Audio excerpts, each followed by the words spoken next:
ask it like this. So Kevin, you've now gone through this whole process of figuring out what your life languages are. We spent actually a few weeks on this process, learning, diving in deep with each language.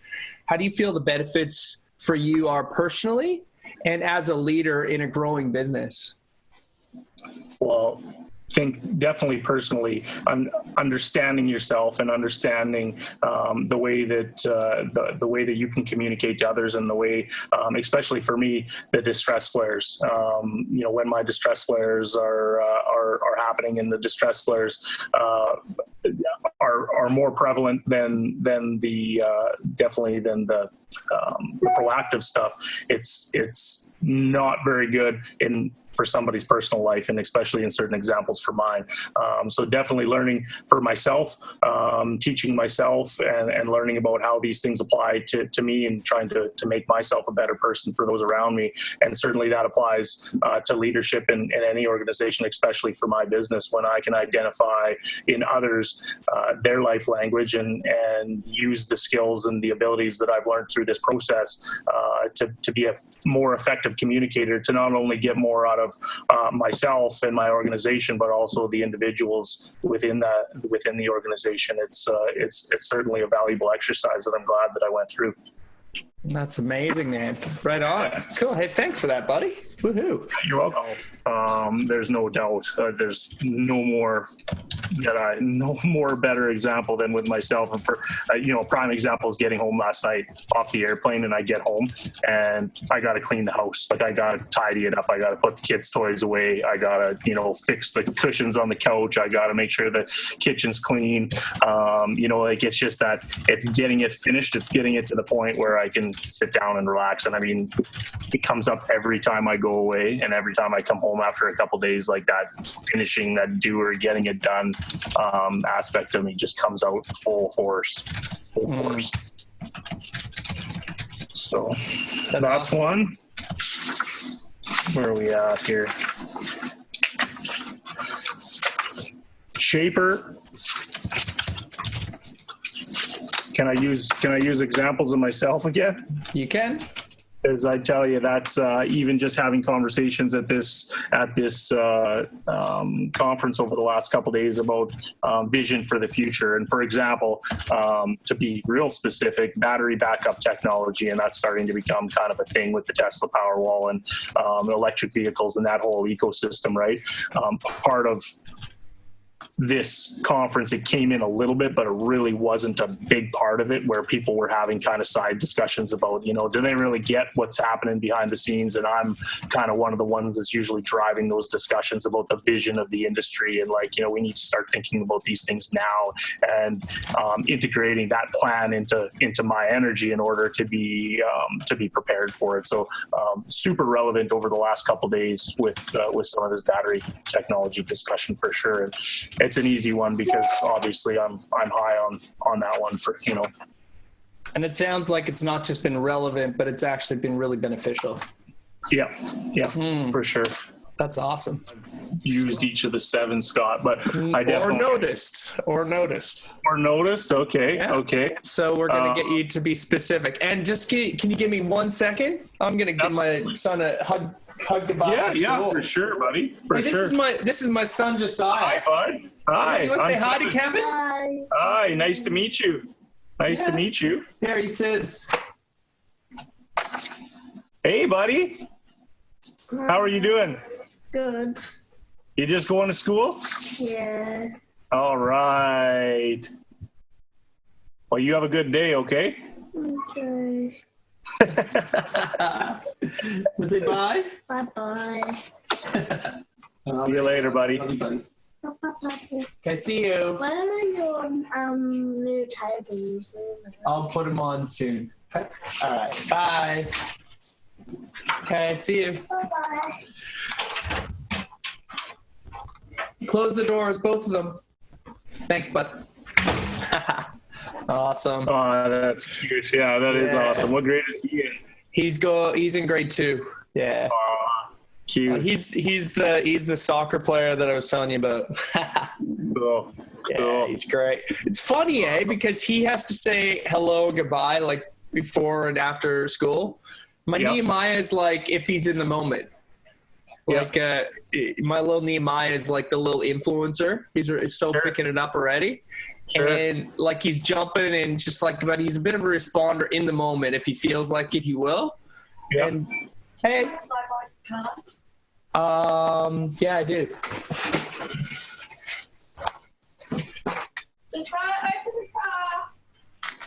Just gonna give my wife the points card. Yeah, there you go. Just Yeah. give her your whole wallet. She's already got it. Yeah. She's a number one producer. She's had it for a long time. Yeah. There you go. Awesome. Cool. Oh, gotta have those points cards, man. That right there is a producer thing to say, isn't it? Yeah. Hey, Do you well, have the points card? that's where my producer comes from too, because I'm all about the free stuff. Yeah. If you're spending it, you might as well get it already. Yeah. Well, she got like a set of knives like a while back, and they're good, like good, really good knives. Yeah. And you know, she got my Father's Day boombox speaker, and I was like, okay, all right, for sure. good deal. Why not? Yeah, we travel and we get things, we buy things for around the house. I mean, come on, why not? It's awesome. Being back on myself talking about rewards, it never came up, but now that I think about it, so I'm sitting checking into the Westin in downtown Calgary, and the lady says, "Are you one of our Star Rewards members?" And I said, "No, but what if I was?" And she's like, "Well, if you take a couple minutes and sign up right now, you get free Wi-Fi for your 2-day stay." And I was like, "Sign me up! I'll sit here for 2 minutes and take the time if I'm going to get free Wi-Fi for the next couple days, right?" So I mean, I don't even know what it would have cost us, a couple bucks, and maybe she would have gave it to me free anyways. But I was like, absolutely, it's fiscally responsible. I'll do it, right? So nice. Dude, that's awesome. That's a great story. I will be honest with you. I never thought about that. I never thought through the producer. It makes sense now. And actually, when you said that about your wife, it popped into my head. But isn't that funny? Hey, it's like life language just came through, just like that. It's like yeah. just like that. I'll give you points for that. Okay. So contemplator. This one, I found that more so. I find this one the toughest out of all of them, quite honestly, to identify and to relate with. And when I was studying for this and kind of going through it, what I often felt myself coming back to was my older brother, and Kenzie, who I think are probably very high contemplators, right? When it comes from that loyalty perspective, and they're just very intelligent and reflective and sensitive, right? So I can't give you a specific example of why that is. I mean, obviously they're two very important people in my life, and I deal with them quite often. But just going through this and trying to remember the certain characteristics and whatnot, I found myself thinking about them and coming back to that, that's intelligence, sensitivity, loyalty. And then the loyalty one is probably what stood out the most to me anyway. So yeah, for sure. Oh, it's great. Definitely get a point there. Okay, for 3 points, and you can articulate however long you want on this one for 3 whole points. How has going through this process with myself and also finding out what your life languages are, bridging those gaps in communications, learning about this tool and process really benefited you? I think it's benefited me the most from my own perspective about myself, Scott, quite honestly, right? I mean, there's no doubt there's benefit as a leader in identifying this stuff in others, but I feel for myself that the ones that I'm high on, my distress flares are probably way more frequent than they should be. There's no doubt, that stubbornness and that callous and the martyrness and, in some of the discussions that you and I have had for the last couple months, right? And you're probably thinking, yeah, I know exactly what this is. I mean, I didn't understand it fully in this context until going through this. But for me, it's about figuring out for myself, and I don't want to say fixing myself, but understanding it in myself and being able to be proactive with myself is the biggest value I see. And then obviously second to that, but still super important, is identifying what this means in others and seeing those distress flares and understanding how people communicate, right, emotively or whatnot. So, but definitely hands down about myself first, because especially when I'm stressed, like my distress flares are just like way more than they should be, way more than like the healthy stuff. The unhealthy stuff probably comes up. Yeah.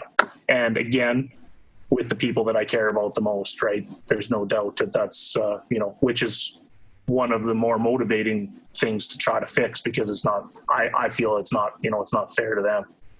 So that's excellent. What I appreciated about our time together today was just I always appreciate you, buddy.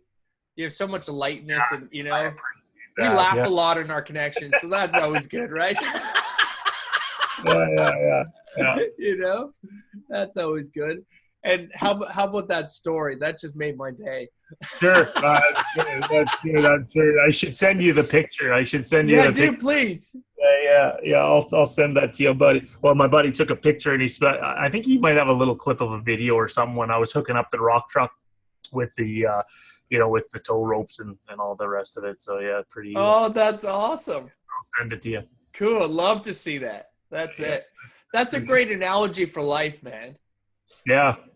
Because here's the analogy. It's just coming to me now, right? Ready for this? So you got a dream.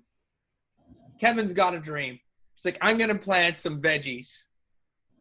You go out there and you get some hope. Kevin goes and he finds a friend and he asks for something. He thinks that maybe he'll get a yes. He doesn't know yet. And sure enough, he gets a yes. His buddy says, I'll give you some land. He goes out on this truck to go find this land, all beaming, excited, and happy about the situation. His buddy's with him. He's dreaming about all the plants that are going to sprout up, the taste of the vegetables, bringing his kid out there, and they get stuck. Yeah, in the middle of the farmer's field. Yeah. Exactly. And the analogy, or the perfect storm of the story for you, is that just before you're about to actually achieve the milestone or that success, life happens and you get stuck. You get a curveball and you got to figure out how to get out of it. That's it. Yeah. Yeah, for sure. Dude, that's so going to be part of your story one day when you're on stage. I believe it. Yeah. For sure. That's the way it goes, right? I mean, you look back on any experience, and there's always those stories. It's not always you look at successful business guys, for example, that's one dimension of that. But oftentimes when they're speaking about their success, it's not about their success. It's about the journey, and it's about the lessons that I've learned. And, more so than anything, the thing that I think that they want people to take away, and the thing that people do take away, is that, hey, it didn't just happen. I didn't just make $1 billion. It came with trials and tribulations, and there was often days I woke up where I was wondering, what the frick am I doing, and is this going to work? And so it humanizes the situation for everybody. It's interesting. Something that's stuck in my head. I had a professor in business school that once told the class, and he was like, you know what, you guys are as smart and as capable as any CEO and any successful entrepreneur in the world. They're no smarter than you. They're no more hardworking than any of you guys. And where they've gotten is the journey that they've went on, and that doesn't, you look up to them and put them on a pedestal, but that can be you. They're no more hardworking, smarter, intelligent, anything else than you guys can be. And that that always kind of stuck with me, right? Because you always do. You put people, because you have a respect for them, and you oftentimes think like, can I do that, or am I able to do that? And at the end of the day, I guarantee none of those guys are going to outwork me. I'm just as intelligent and as smart. And it's like, if they can do it, why the hell couldn't I do it? I mean, it's inspiring in itself to really try to, they humanize themselves through lots of these stories about their journey. Refreshing to hear that. So yeah, that'll be a part of my story one day, however that however that fits in, Scotty, for sure. So, Dude, that's awesome, man. That's great, buddy. Good story. right on.